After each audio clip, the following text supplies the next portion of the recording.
Imagine standing before the towering walls of an ancient city, the air thick with tension as armies gather beneath a sky darkened by smoke and anticipation.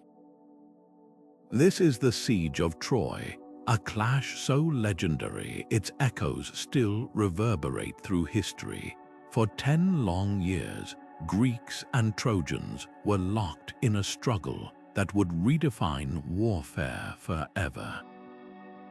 But Troy was just the beginning. Across the ancient world, sieges became the ultimate test of strategy, endurance, and ingenuity, moments where the fate of empires hung in the balance, decided not just by brute force, but by sheer cunning and innovation.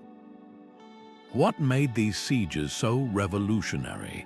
It wasn't just the scale of destruction or the staggering loss of life.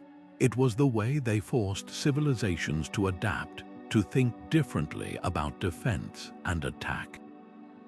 From towering siege engines to underground tunnels, from psychological warfare to starvation tactics, these battles pushed human ingenuity to its limits.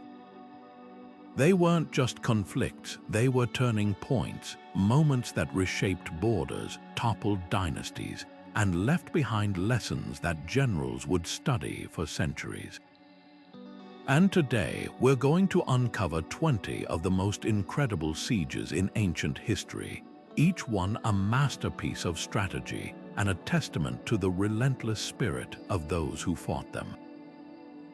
This is a journey through time where we'll witness the brilliance of commanders who outthought their enemies, the resilience of cities that refused to fall, and the innovations that changed warfare forever.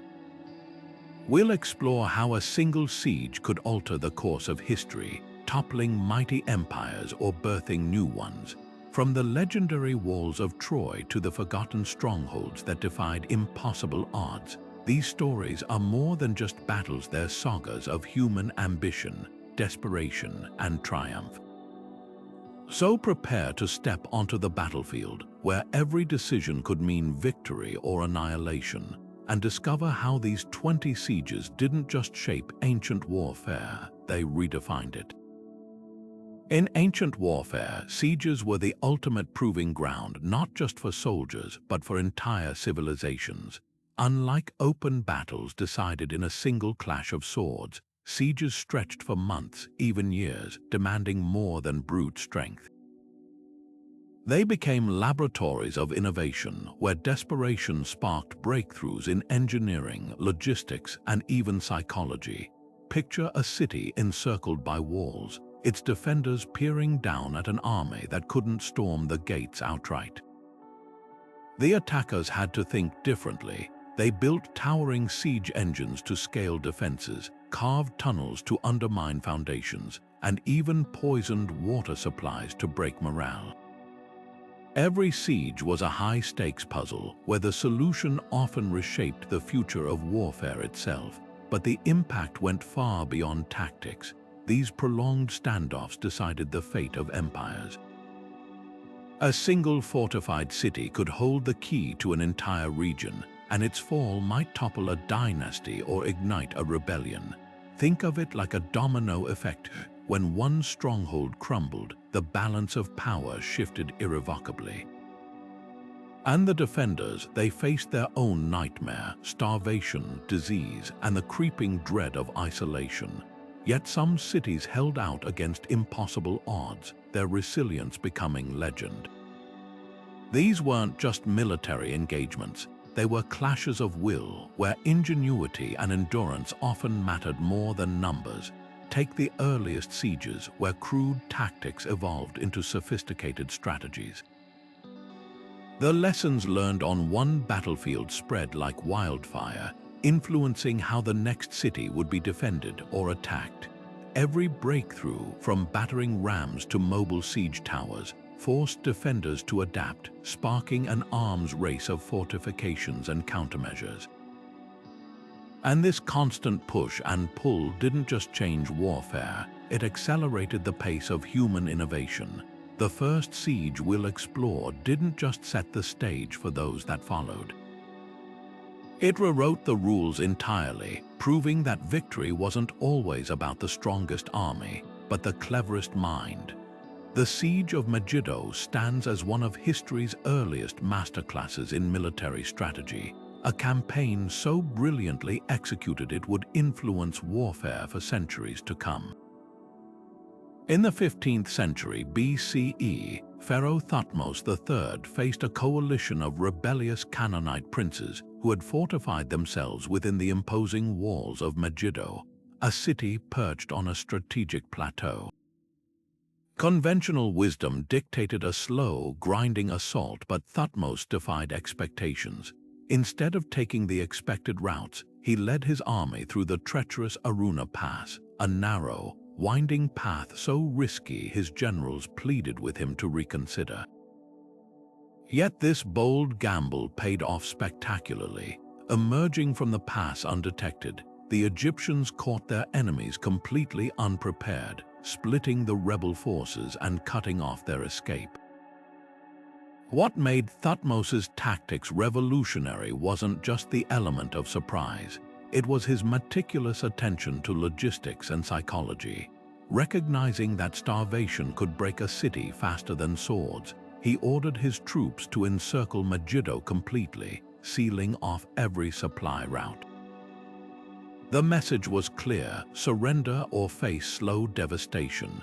Meanwhile, his scribes documented every move, creating detailed accounts that would become required reading for future commanders. The fall of Megiddo wasn't just a victory, it was a template. For the first time, warfare saw the deliberate use of terrain, speed, and supply control as weapons equal to sheer force. But perhaps the most enduring lesson of Megiddo was its psychological impact. Thutmose didn't just conquer a city, he shattered the confidence of his enemies. By demonstrating that even the strongest walls were vulnerable to ingenuity, he redefined what it meant to wage war. Later generals would study his maneuvers, adapting his principles to their own campaigns. The siege tower, the feigned retreat, the calculated strike at supply lines, all these innovations trace their roots to Megiddo's dusty battlefield. And as we'll see next, these strategies would only grow more sophisticated as empires clashed over fortresses that stood between them and destiny. The Siege of Troy remains one of history's most enduring tales, a blend of myth and reality that has captivated minds for over 3,000 years. According to legend, the conflict began with a single act of passion, the abduction of Helen, but what followed was a grueling 10-year stalemate outside Troy's mighty walls. Unlike the swift battles of the era, this was a war of attrition where endurance mattered as much as strength. The Greeks, unable to breach Troy's formidable defenses, resorted to psychological warfare, cutting off supply lines and testing the resolve of those trapped inside. But the real twist came not from force but from deception. The infamous Trojan horse, disguised as a gift, the hollow wooden statue concealed a lethal surprise, allowing Greek warriors to infiltrate the city under cover of night. It was a masterstroke of cunning, proving that in siege warfare, brains could triumph over brawn. Yet beyond the legend lies a deeper truth about Troy's fall. Archaeologists have uncovered evidence of multiple destruction layers at the site, hinting at a city that faced repeated assaults over centuries.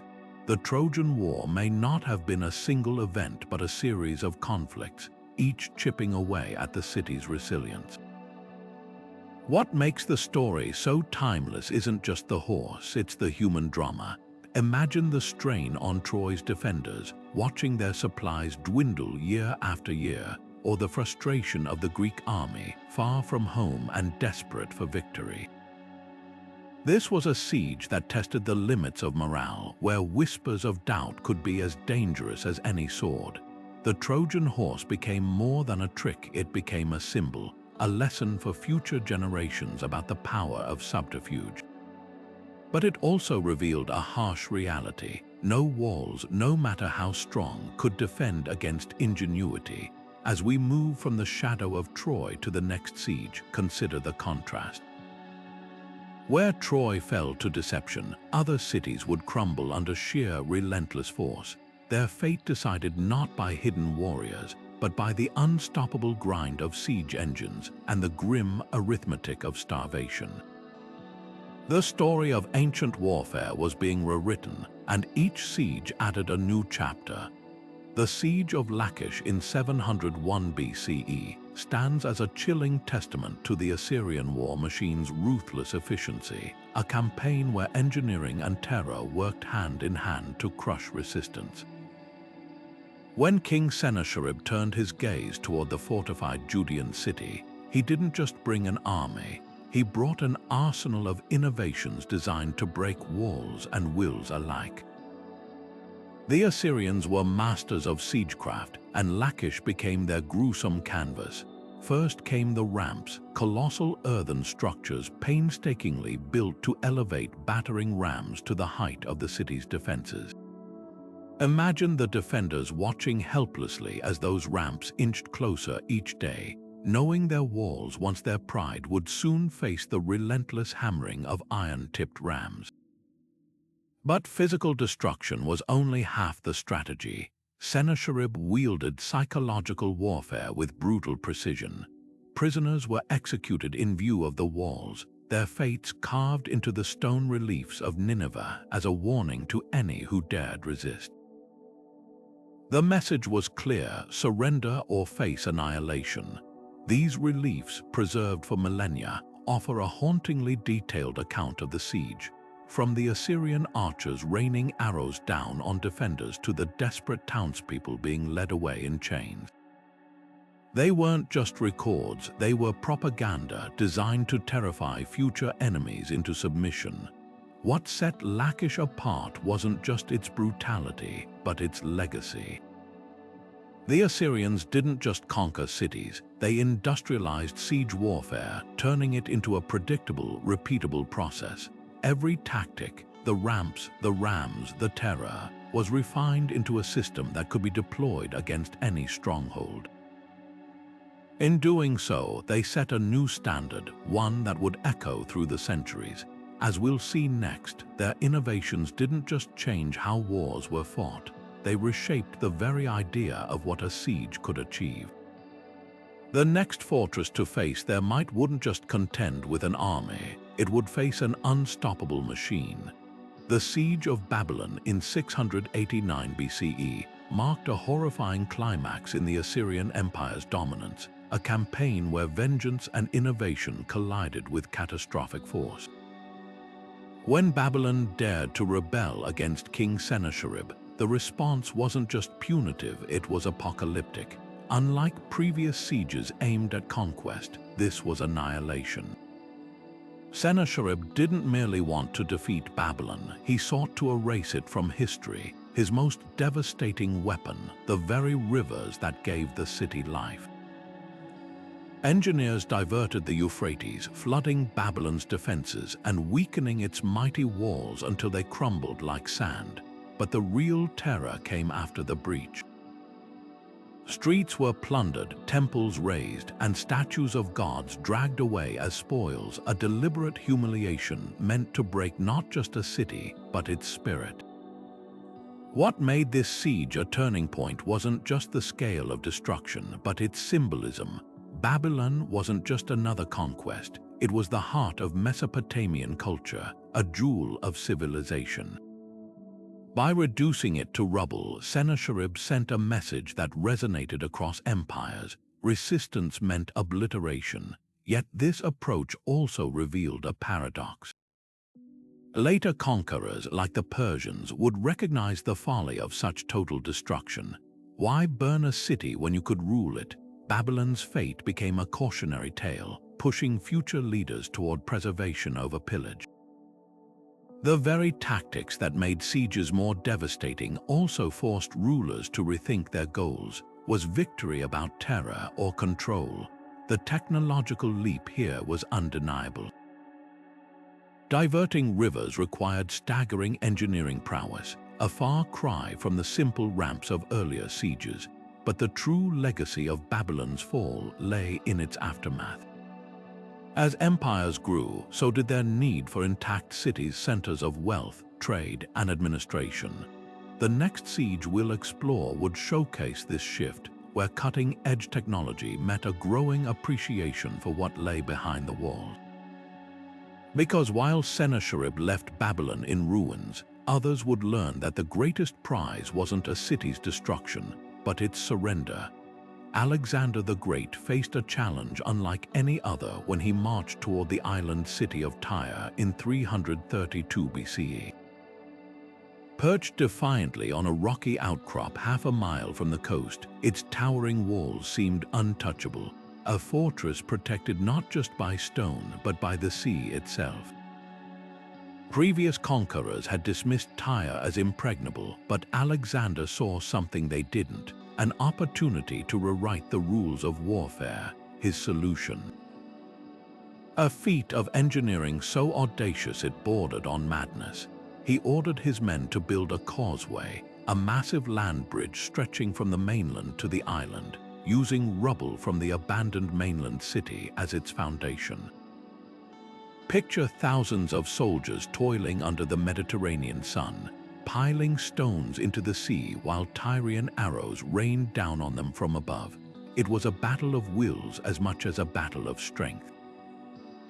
Yet the causeway was only half the strategy. Recognizing that Tyre's true lifeline was its navy, Alexander deployed a dual assault, blockading the city by sea while his land forces inched closer each day. The Tyrians fought back with fiery ingenuity, launching burning debris at the advancing causeway and deploying divers to sabotage the construction. But Alexander adapted relentlessly, erecting siege towers on the causeway itself and assembling his own fleet from conquered Phoenician cities. The final assault was a masterpiece of coordination, land and sea forces striking simultaneously, overwhelming Tyre's defenses in a storm of arrows, rams, and sheer determination. When the city finally fell after 7 grueling months, the message was clear. No stronghold, no matter how seemingly invincible, was beyond Alexander's reach.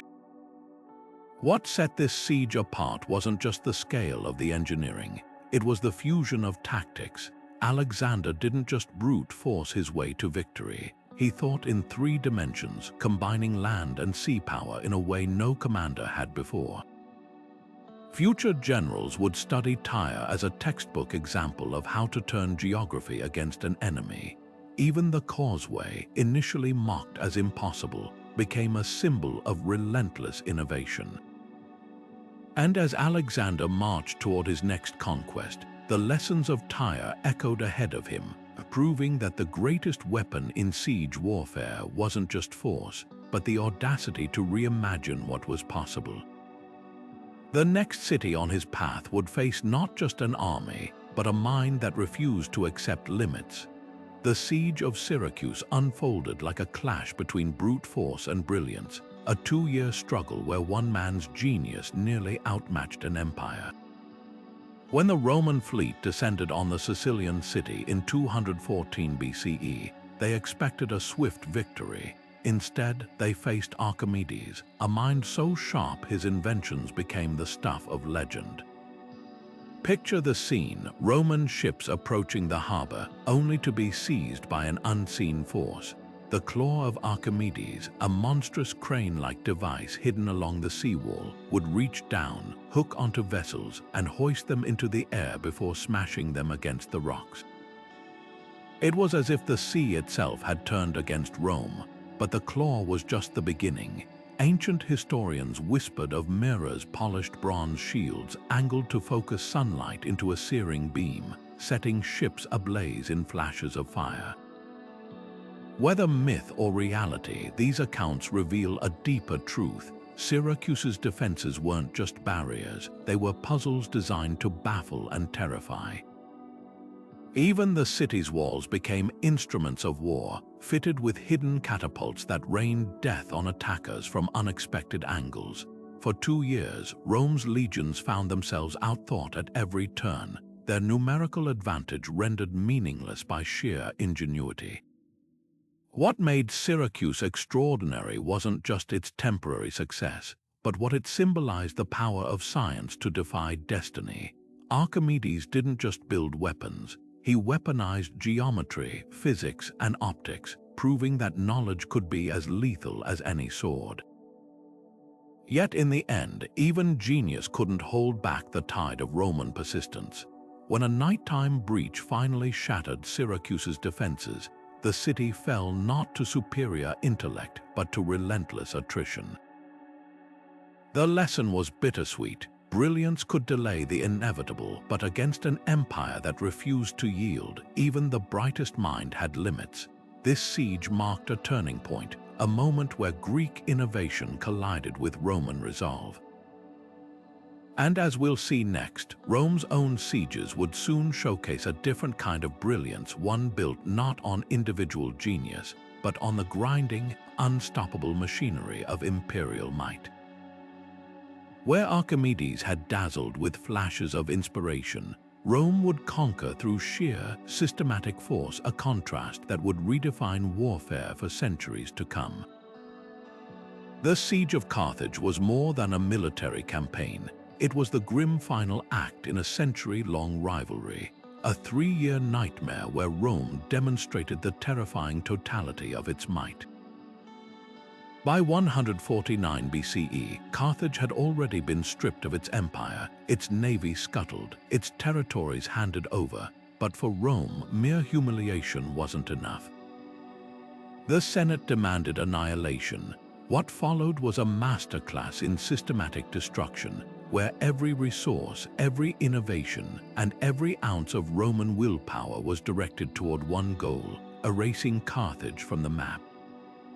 The siege began with psychological warfare.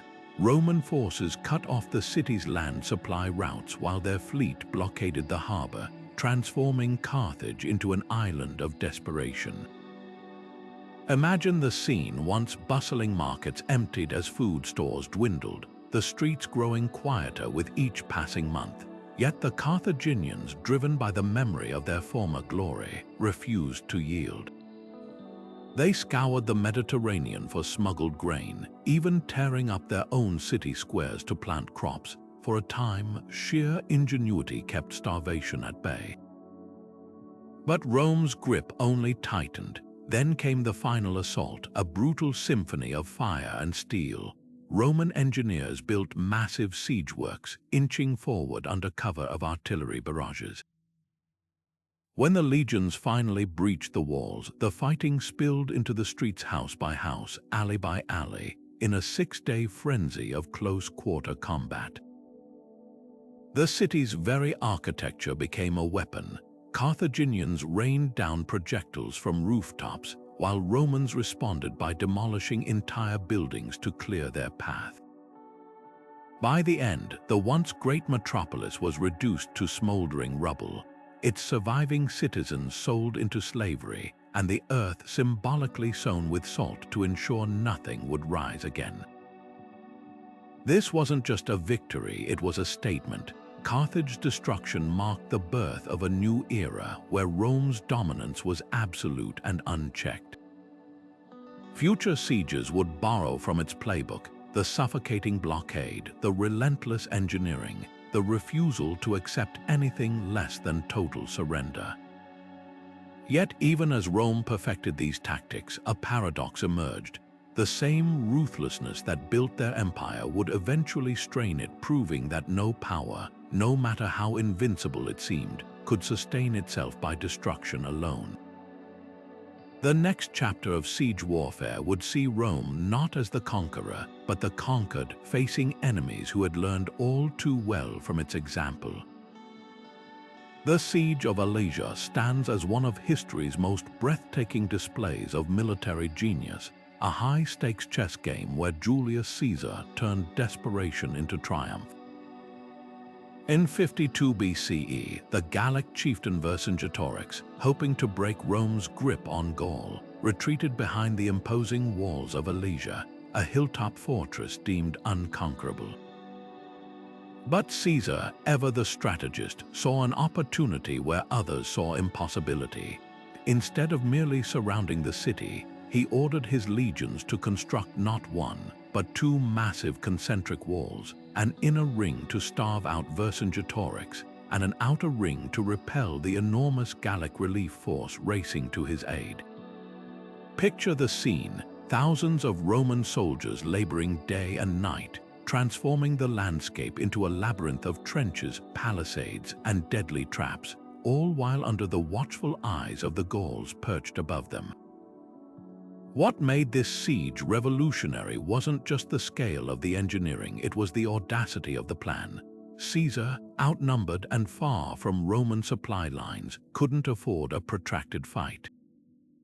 His solution forced two battles at once. Inside the walls, Vercingetorix's warriors grew desperate as food vanished, while outside, the relief army found itself battering against a fortress of Rome's own making.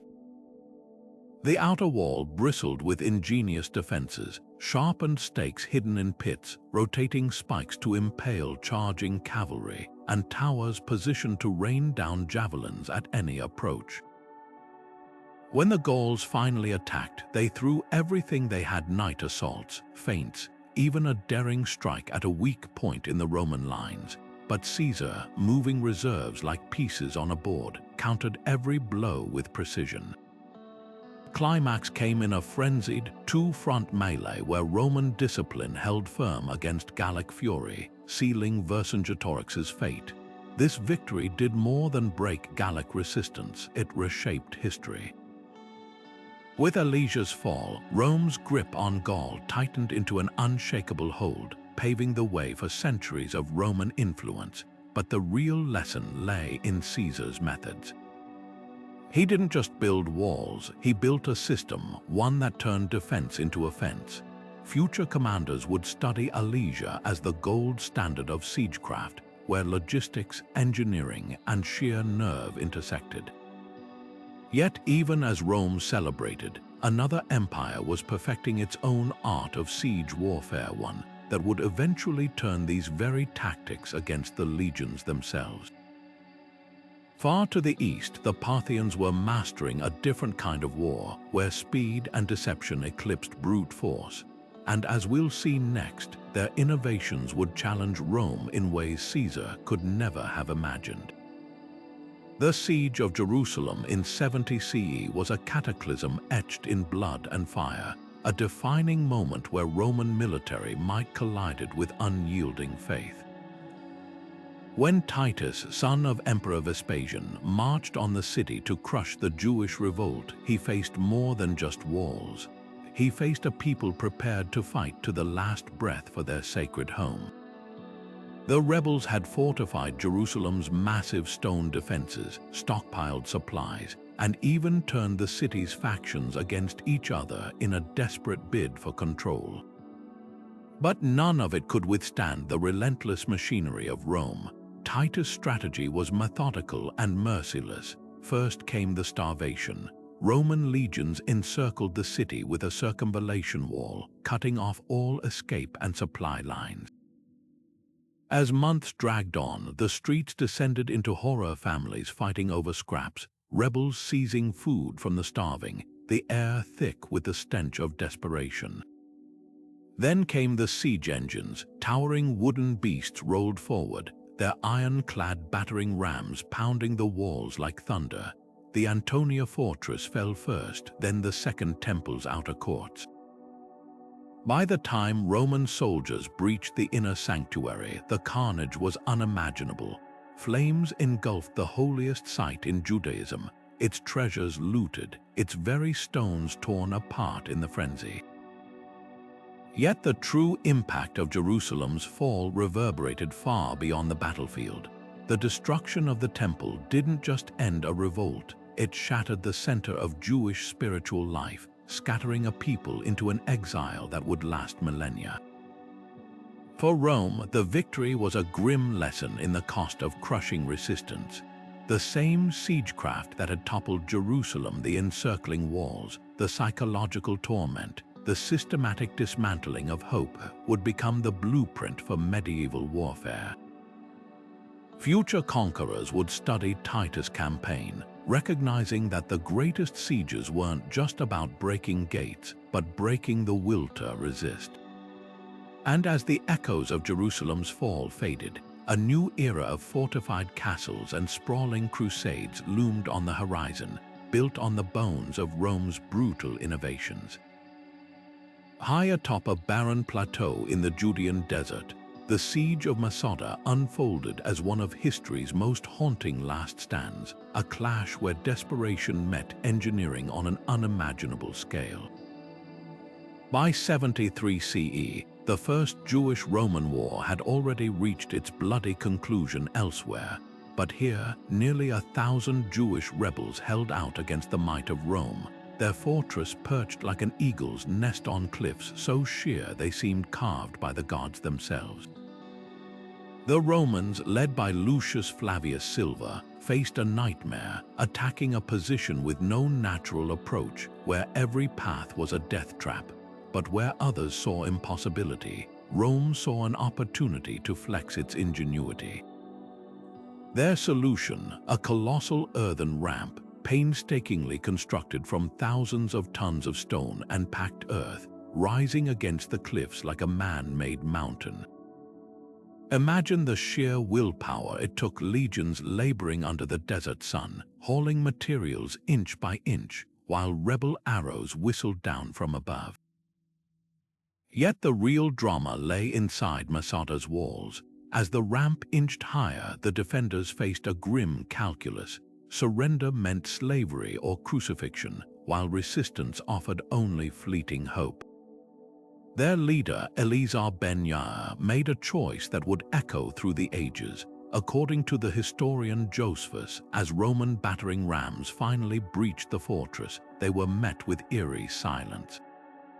The rebels had chosen mass suicide rather than submission, burning their belongings and drawing lots to determine who would deliver the final blows to their own families and comrades. When the Romans stormed the citadel, they found only the dead, a chilling testament to a people who refused to be broken.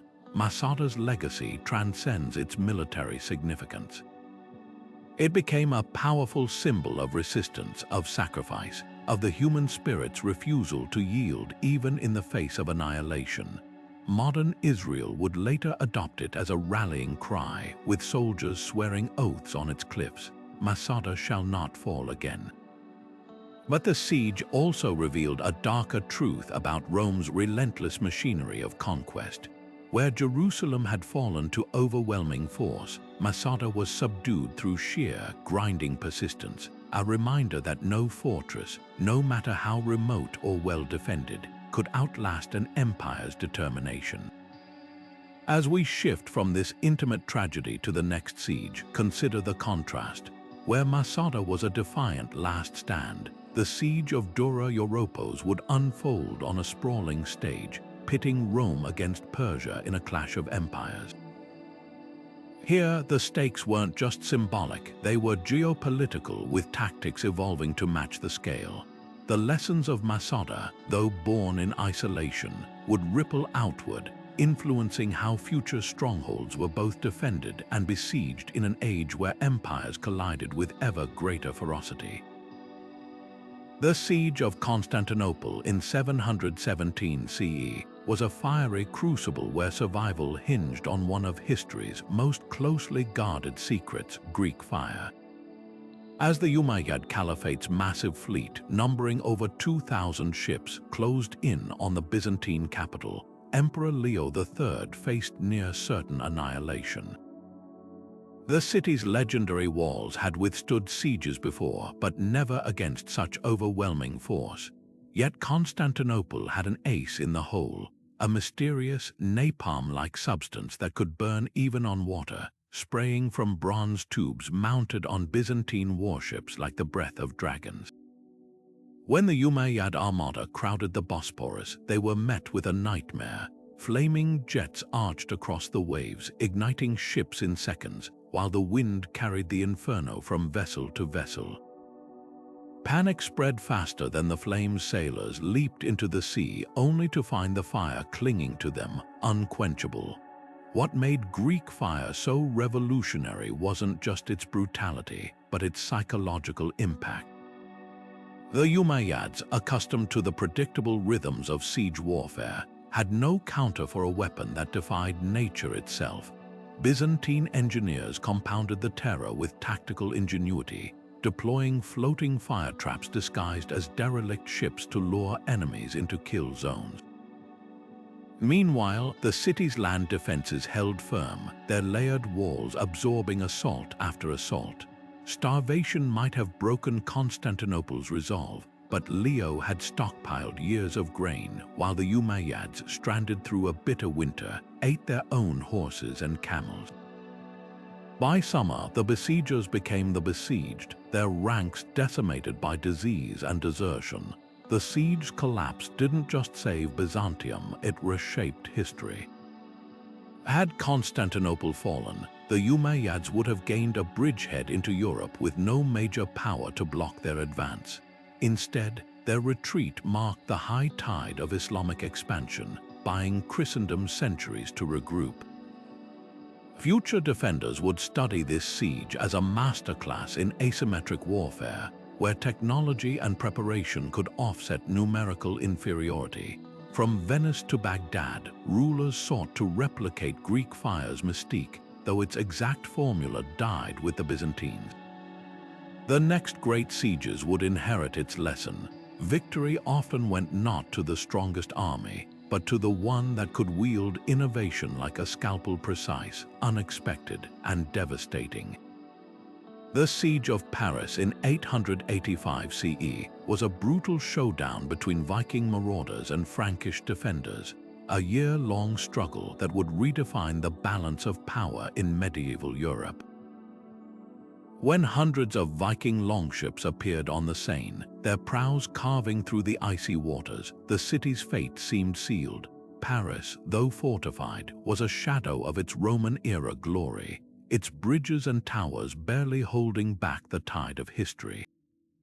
But what the Vikings expected to be a quick raid turned into a grueling stalemate, thanks to one man's unyielding resolve, Count Odo of Paris. Instead of fleeing or surrendering, Odo rallied his outnumbered forces behind the city's stone walls, turning every bridge and tower into a killing ground. The Vikings, masters of hit-and-run warfare, found themselves trapped in a battle they hadn't prepared for. Their usual tactics, lightning strikes on undefended monasteries and villages, failed against Paris's stubborn defenses. Odo's men leveraged the river itself as a weapon, sabotaging bridges to bottleneck the Viking advance while catapults rained down fire and stone from the towers. Even the winter freeze became an ally. When the Seine iced over, the Franks broke the surface daily to prevent Viking ships from moving, but the real turning point came through sheer endurance. As months dragged on, the Vikings, far from home and running low on supplies, grew desperate. Their final assault saw them roll a battering ram up to the Grand Chatelet Bridge, only to have it collapse under the weight, sending warriors plunging into the Seine. What made this siege pivotal wasn't just the defense, but its aftermath.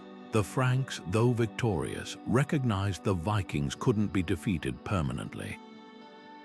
In a stroke of pragmatism, they negotiated, offering silver and land in exchange for peace, a deal that would eventually give rise to Normandy. This uneasy compromise laid bare the limits of feudal Europe's fractured defenses. Kings and counts now saw the need for stronger fortifications, centralized authority, and professional armies. Paris's survival became a blueprint. Future cities would emulate its layered defenses, while Viking mercenaries, once feared as enemies, became hired swords in Europe's endless power struggles. As the dust settled on the Seine, a new era of warfare loomed, one where faith, not just territory, would drive conquest. The next great sieges wouldn't unfold in the misty rivers of Francia. but under the blistering sun of the Holy Land, where Crusaders and Saracens would clash over walls steeped in sacred legend. And there, the lessons of Paris of bridges burned and bargains struck would echo in the sieges that shaped the Age of Faith. The Siege of Antioch became a crucible of suffering and survival, a test of faith and endurance that pushed the Crusaders to the brink of collapse. When the Christian armies arrived in October 1097, they faced one of the most formidable fortresses of the medieval world, a city with walls so thick they could withstand decades of bombardment, guarded by towers that loomed like sentinels over the Orontes River.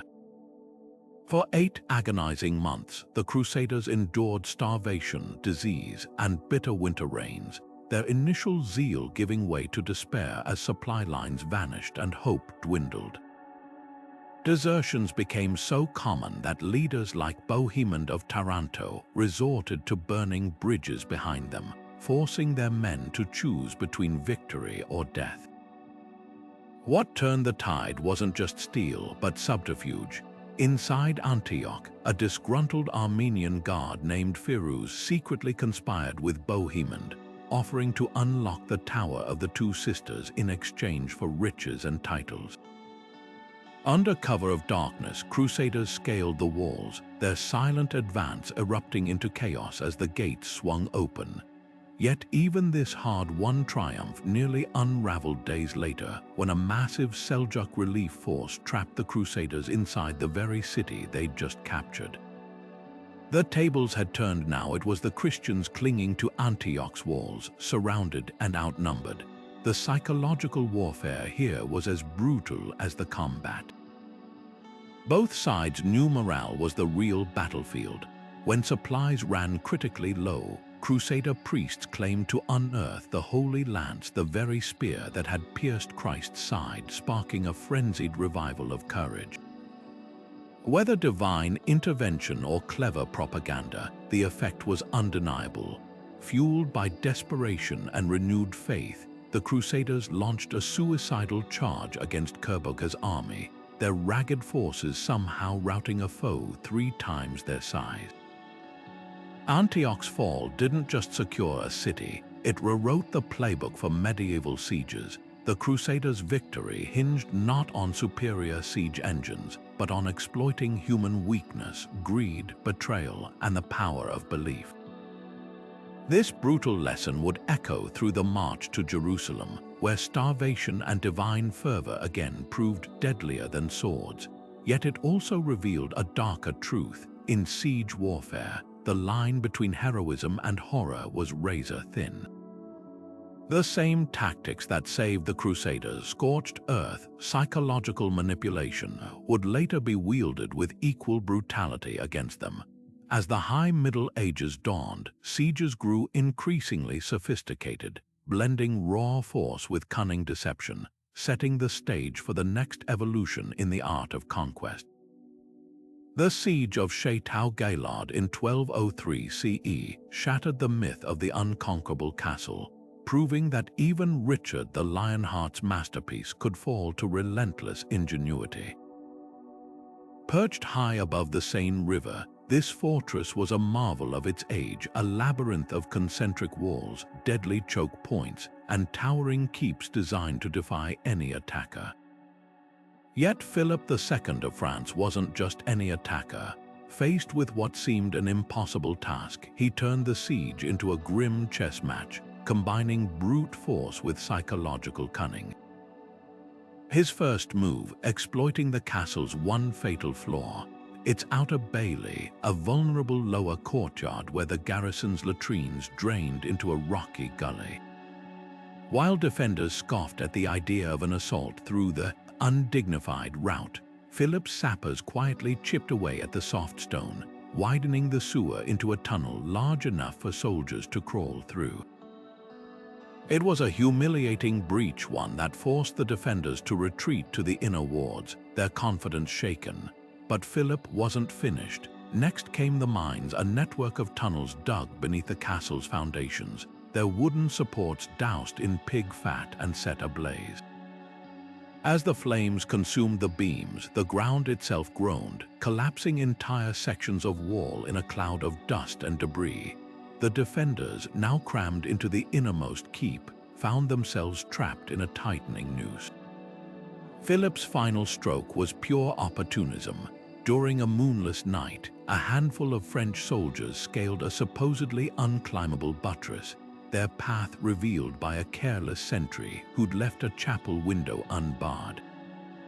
Once inside, they opened the gates, and the fortress that had resisted for months fell in a single, chaotic night.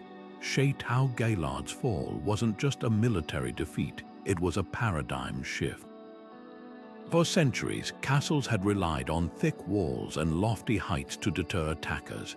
Now, Philip had demonstrated that no design, no matter how brilliant, could withstand the relentless creativity of a determined foe. The siege heralded a new era where offense outpaced defense, where sappers and spies became as vital as knights and archers. Yet even as Western warfare evolved, a world away, sieges were unfolding on an entirely different scale. While Philip's victory hinged on stealth and patience, the Mongol hordes sweeping across Asia would soon prove that speed and terror could topple cities just as effectively, a contrast that would redefine siege warfare from the steppes to the Mediterranean. The Siege of Baghdad in 1258 CE wasn't just a battle, it was the day the sky rained fire, and an empire of knowledge crumbled into dust. When Hulagu Khan, grandson of Genghis, led his Mongol hordes to the gates of the Abbasid capital, he wasn't after conquest, he sought erasure.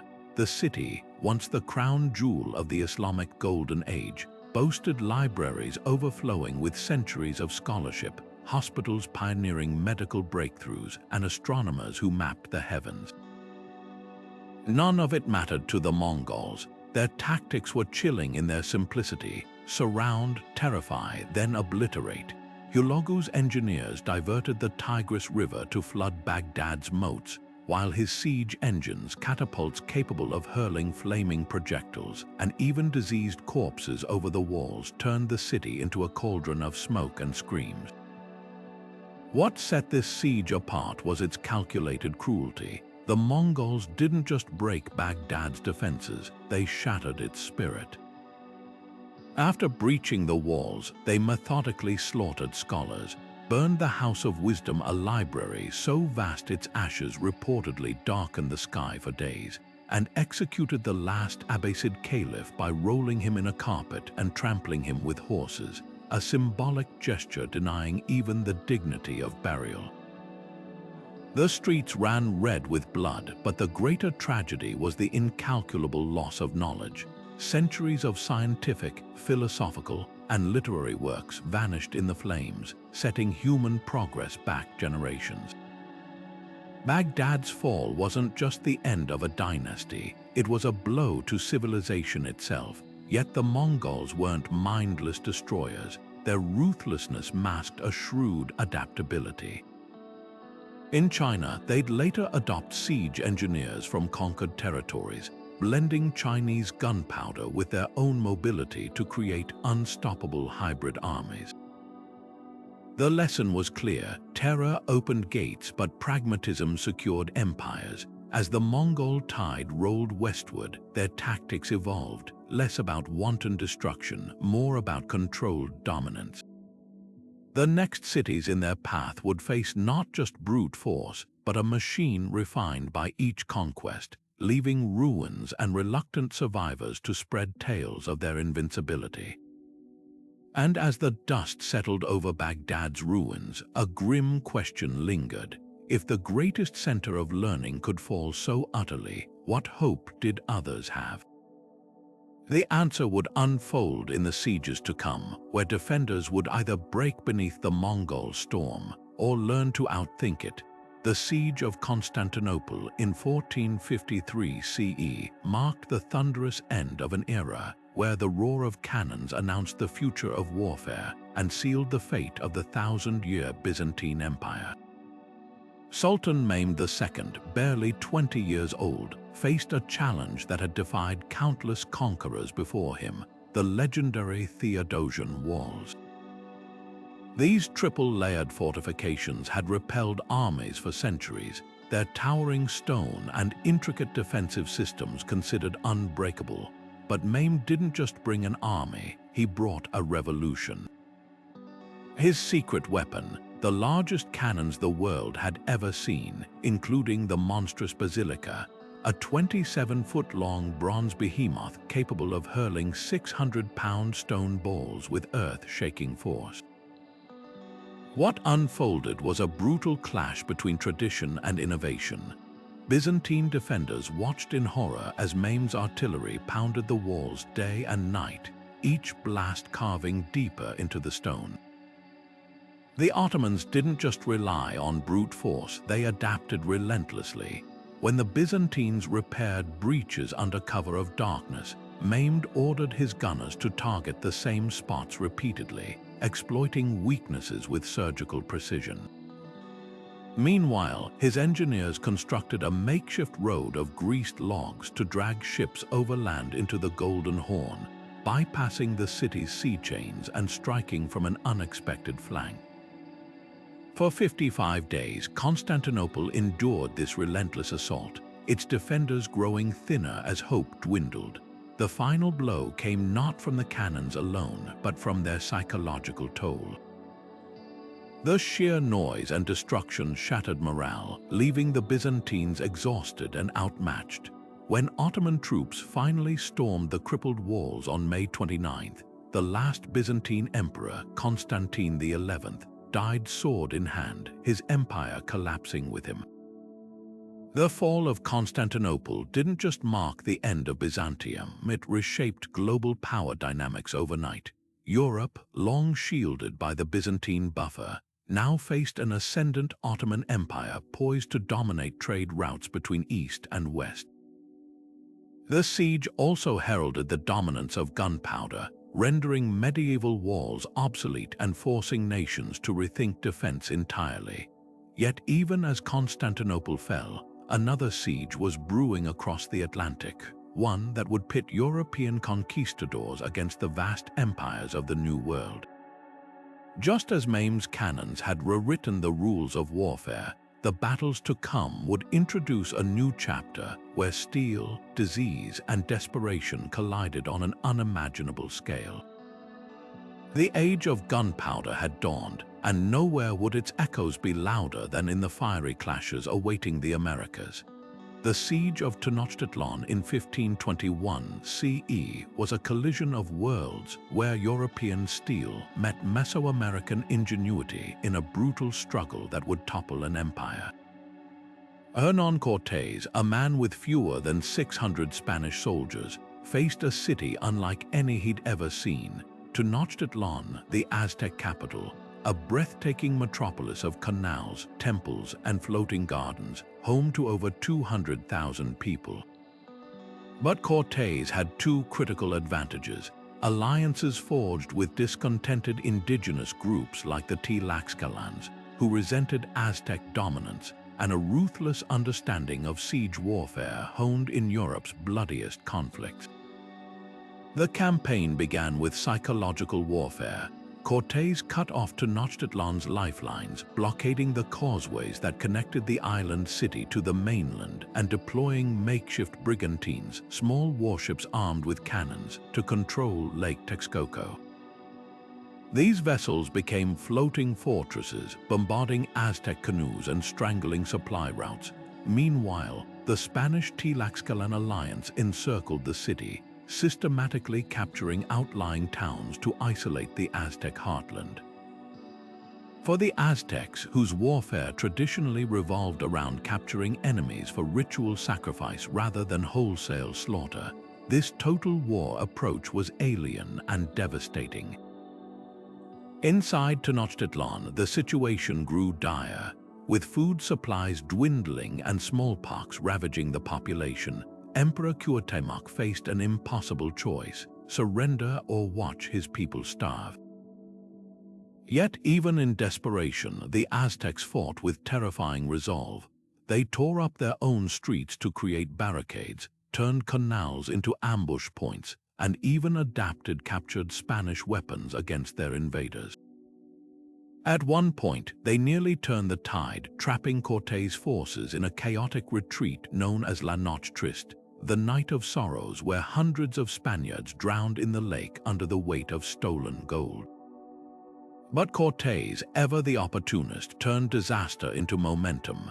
He regrouped, rebuilt his forces, and returned with a grinding, methodical assault. His engineers dismantled the city block by block, filling in canals to create pathways for cavalry, while his Tlaxcalan allies fought street by street. By August, Tenochtitlan was a ruin, its temples toppled, its canals choked with the dead. Cuauhtémoc's capture marked not just the fall of a city, but the end of an era. The Aztec Empire, once the dominant power in Mesoamerica, crumbled beneath the weight of European tactics, disease, and its own fractured alliances. This siege wasn't just a military conquest, it was a cultural earthquake. The Spanish introduced a new paradigm of warfare, one where victory meant annihilation, not ritual. The fall of Tenochtitlan reshaped the Americas, setting the stage for centuries of colonial rule. Yet, even as Cortés celebrated, the art of siegecraft continued evolving. Gunpowder, which had played a minor role here, would soon dominate battlefields worldwide, ushering in an age where walls could no longer stand against cannon fire.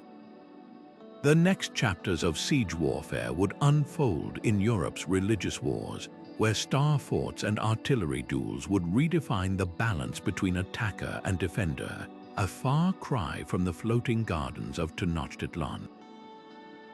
The Siege of Malta in 1565 CE was a battle of pure defiance where 600 knights and a ragtag force of local fighters stood between the Ottoman Empire and total domination of the Mediterranean. When Suleiman the Magnificent sent 40,000 troops to crush the island, it wasn't just a military campaign, it was personal. The Knights Hospitaller, exiled from Rhodes decades earlier, had become a thorn in the Ottoman side, raiding their ships and disrupting their trade.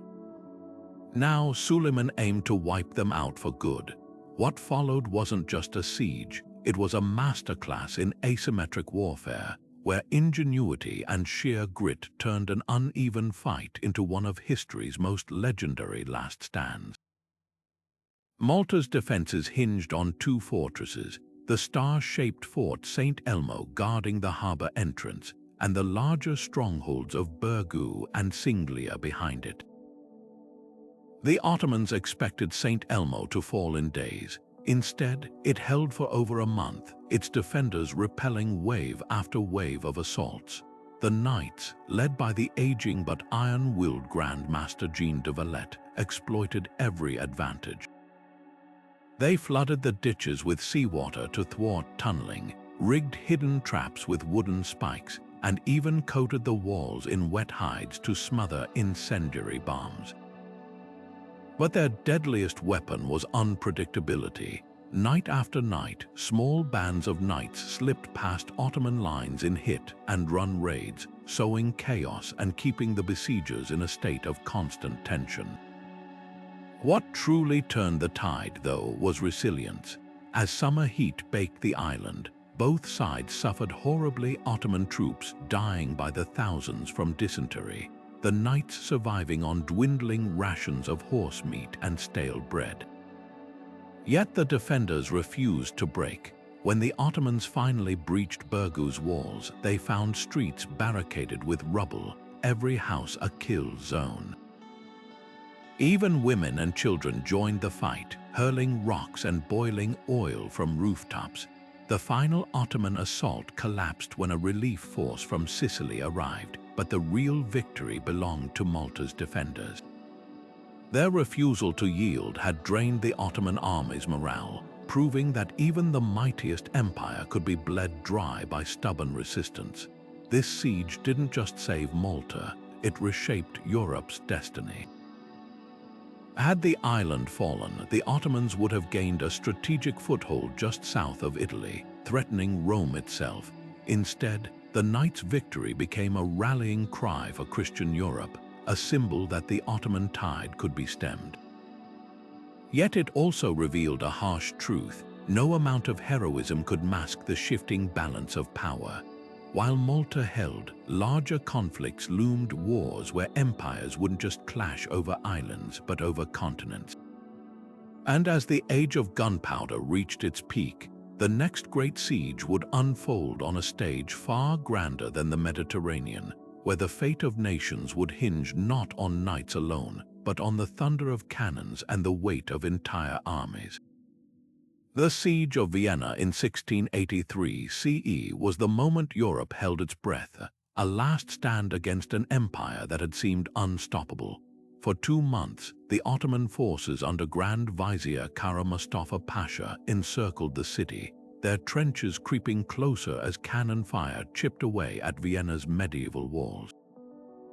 Inside, the defenders, outnumbered, starving, and plagued by disease, faced a grim reality. Without a miracle, the heart of Christendom would fall.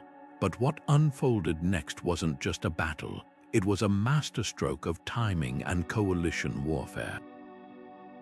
The Holy League, a fragile alliance of German, Polish, and Habsburg forces, arrived not a moment too soon. Led by the Polish King Jan Sobieski, their relief army descended from the Kollenberg Heights like a thunderclap, with one of history's most devastating cavalry charges sealing the Ottomans' fate. 18,000 horsemen, including the legendary winged hussars, shattered the siege lines in a single afternoon, their lances gleaming in the sun as they turned the tide of European history.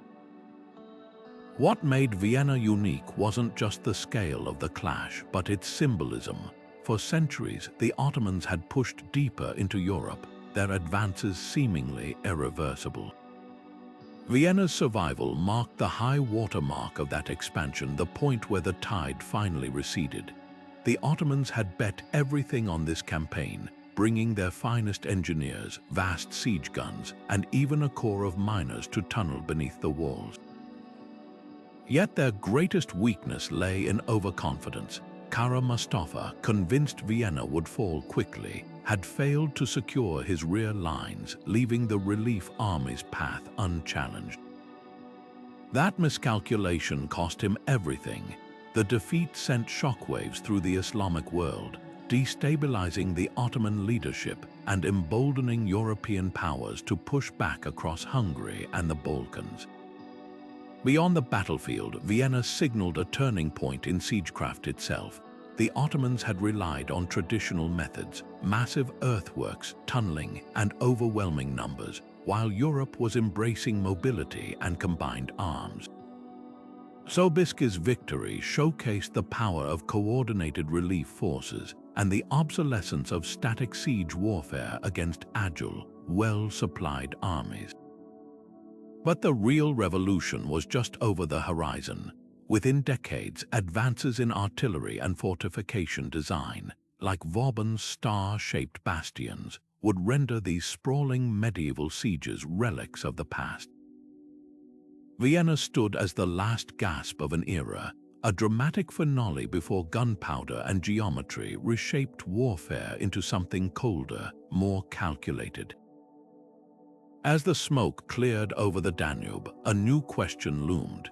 If even the mightiest siege armies could be broken by speed and alliances, what place would these epic confrontations have in the wars to come? The answer lay in the relentless march of technology, where cannons would grow louder, walls would grow thicker, and the age of empire would give way to the age of industrial war. The story of siegecraft wasn't ending. It was evolving into something far deadlier. The Siege of Gibraltar in 1779 CE was a relentless test of endurance, where British defenders faced down the combined might of Spain and France for nearly 4 years, a struggle that would cement the Rock's reputation as the ultimate unsinkable fortress. Cut off from land and surrounded by enemy fleets, the British garrison under General George Augustus Elliot had every reason to despair. Yet what unfolded wasn't just a heroic defense. It was a preview of warfare's future, where naval power, engineering, and sheer stubbornness intertwined to defy impossible odds. The Spanish and French threw everything they had at Gibraltar: bombardments from floating batteries, blockade fleets patrolling the strait, even an audacious plan to scale the cliffs under cover of darkness. But the British turned the rock itself into a weapon, their gun emplacements carved into the limestone like a honeycomb of death, raining fire on any ship daring to approach. What truly set this siege apart was the underground war.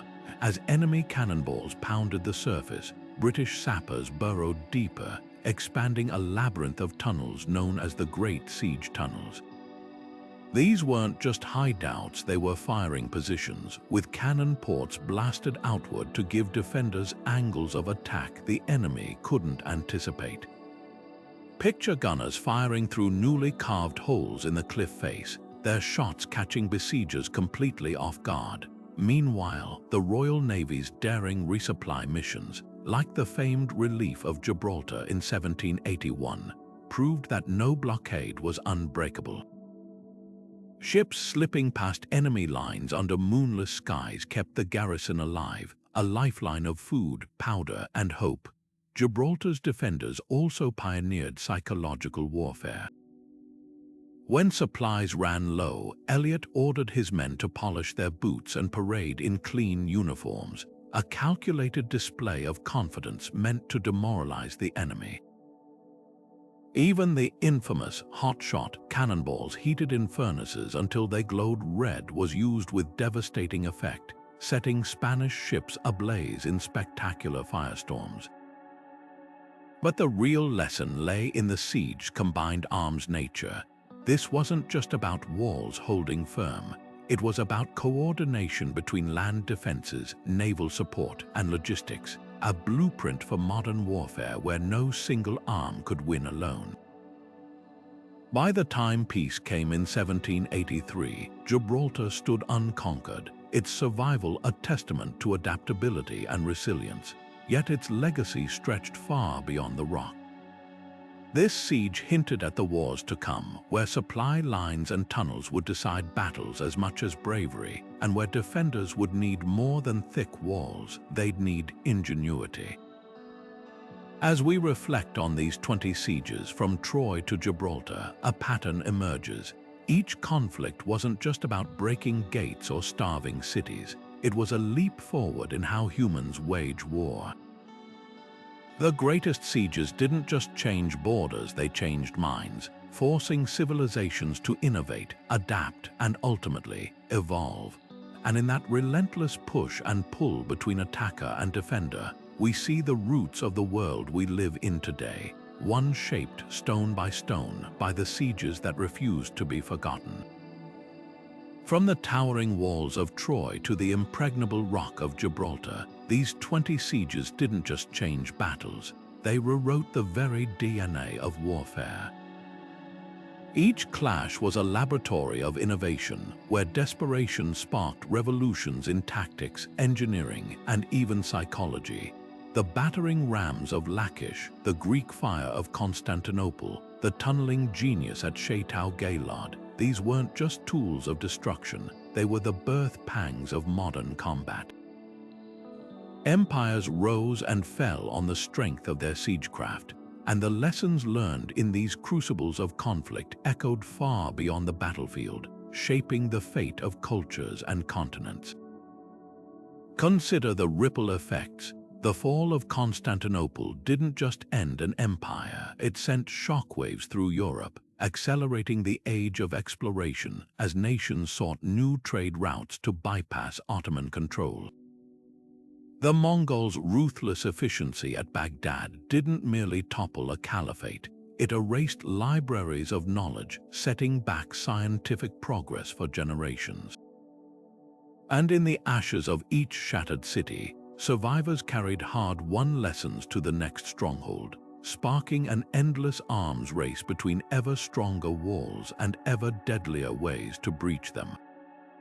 The very concept of defense evolved, from Troy's reliance on sheer stone to Vauban's geometric star forts, each iteration a response to the last era's breakthroughs. But perhaps the most enduring legacy lies in the human element. These sieges revealed that victory often hinged not on numbers, but on ingenuity, the cunning of a Thutmose flanking through a mountain pass, the audacity of Alexander building a land bridge to Tyre, the unbreakable will of Malta's knights. They proved that warfare is as much a test of creativity as it is of courage. Even today, modern militaries study these ancient sieges, recognizing that the principles of logistics, morale, and asymmetric tactics remain timeless. The drone strikes and cyber attacks of our era are distant descendants of Greek fire and Trojan horses, tools designed to outthink, not just outfight. So as we stand on the shoulders of these epic struggles, one question lingers: what sieges of tomorrow will redefine warfare as these battles once did? Will it be the silent siege of a city's digital infrastructure, or the slow strangulation of economic blockades? The next chapter in this story is being written even now, not in stone or steel, but in the uncharted frontiers of technology and human resolve. Share your thoughts below. Which modern conflict do you think historians will study as the defining siege of our age? And if you're hungry for more tales of strategy and survival, dive into our other explorations of history's greatest mysteries. The past, after all, is never just about what happened, it's about what comes next.